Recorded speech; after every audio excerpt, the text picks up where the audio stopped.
S'agissant maintenant de la candidature du président Alassane Ouattara, je vois des gens qui font des interprétations n'importe comment de notre Constitution.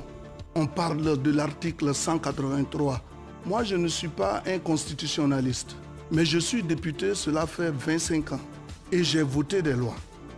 Salut à tous, et bienvenue. À moins d'un an de l'échéance présidentielle d'octobre 2025, la Côte d'Ivoire est-elle sur un volcan constitutionnel? La question mérite d'être posée tant la candidature du président Alassane Ouattara anime les débats en Côte d'Ivoire, en Afrique et dans la diaspora. Lorsque vous prenez l'article 183, il est dit plus ou moins quoi? Que la législation en vigueur en Côte d'Ivoire reste applicable, à moins qu'on ne prenne de nouveaux textes. Mais si on doit prendre de nouveaux textes, il faut que ces textes-là n'aillent pas contre la Constitution. Ça, c'est le profane qui explique de cette façon-là.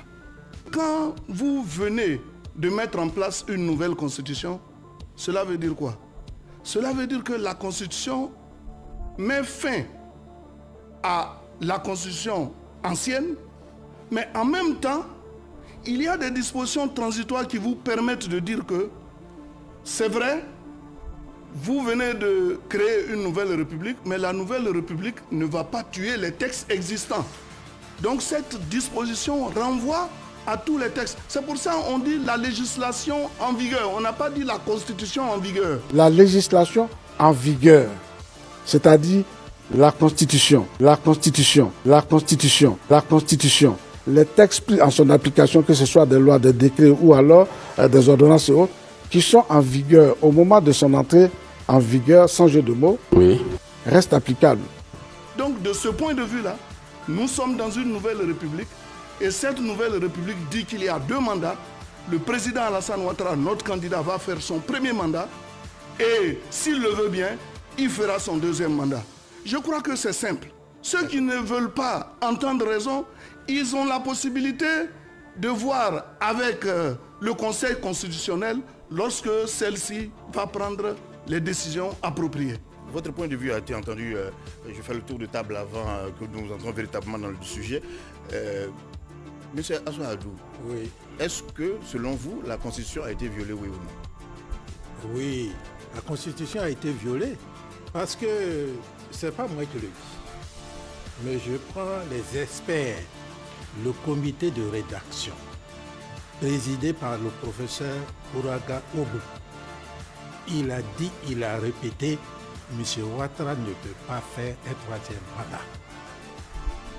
C'est le plus grand expert, celui que le président Ouattara a sollicité pour diriger l'équipe qui va rédiger la Constitution. Mais après lui, qu'est-ce qu'a dit M. Sansan Kamini? Qu'est-ce qu'a dit tous les experts qui sont RHDP?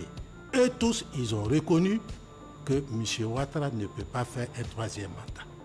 Alors, M. Adama Bictogo, est-ce qu'il n'y a pas une sorte de forcing à votre niveau, puisqu'on sait que des juristes de renom, de votre obédience politique d'ailleurs, avaient déjà dit que M. Ouattara ne pouvait pas se présenter? Il faut dire que le scénario servi par le destin était des plus improbables. Alors que le 5 mars 2020, devant les 2 chambres du Parlement, il avait annoncé sa décision de ne pas être candidat à la présidentielle du 31 octobre 2020, et de transférer le pouvoir à une jeune génération. Alassane Ouattara a le 6 août 2020 reconsidéré sa position, évoquant l'appel de ses concitoyens et surtout son devoir citoyen imposé par le cas de force majeure qu'a constitué le décès brutal d'Amadou Gon Coulibaly, Premier ministre et candidat désigné du parti présidentiel, le RHDP. Monsieur le Président, bonjour. Bonjour. Alors, Monsieur le Président, nous sommes tout proches d'une élection présidentielle à laquelle vous ne deviez pas participer. Tout à fait. Le 5 mars, vous avez annoncé que vous n'alliez pas briguer de 3e mandat, mais après le décès tragique de votre dauphin Amadou Gon Coulibaly, vous faites volte-face le 6 août. Vous décidez d'y aller. Non, pas volte-face. Est-ce que, en prenant cette décision, on verra comment vous la qualifiez, vous ne ternissez pas votre image et vous ne rentrez pas dans la catégorie des chefs d'État qui jouent un petit peu d'artifice pour se maintenir au pouvoir? Mais vous savez, nous sommes dans un état de droit Et le décès tragique du Premier ministre Amadou Gon Coulibaly nous a tous affectés. Clairement, moi, je n'avais pas prévu d'être candidat. Je crois que c'est sûr, je l'ai annoncé, c'est connu. Évidemment, il est décédé à 3 semaines du dépôt des candidatures. Mon parti m'a demandé de faire le sacrifice d'être candidat, ce que j'ai accepté pour mon parti, mais pour surtout mon pays. Pour mon pays, pour la majorité des Ivoiriens, puisque mon parti tout de même est majoritaire à l'Assemblée, au Sénat, au niveau des municipalités. C'est les 3/4 des Ivoiriens. Donc, qui considéraient que c'était la voie de la stabilité, la voie donc de la sécurité de la Côte d'Ivoire, la sécurité régionale. Je le fais par devoir patriotique, croyez-moi. J'avais déjà pris un certain nombre de dispositions pour faire autre chose. Et là, je le fais, disons, par obligation. Et je suis bien évidemment contraint à bien faire ce qui m'a été demandé. Mais le pays avait besoin de cette candidature et je considère que mon aura personnel est sacrifié dans l'intérêt de mon pays. Depuis, les commentaires vont bon train, certains dénonçant une violation de la Constitution.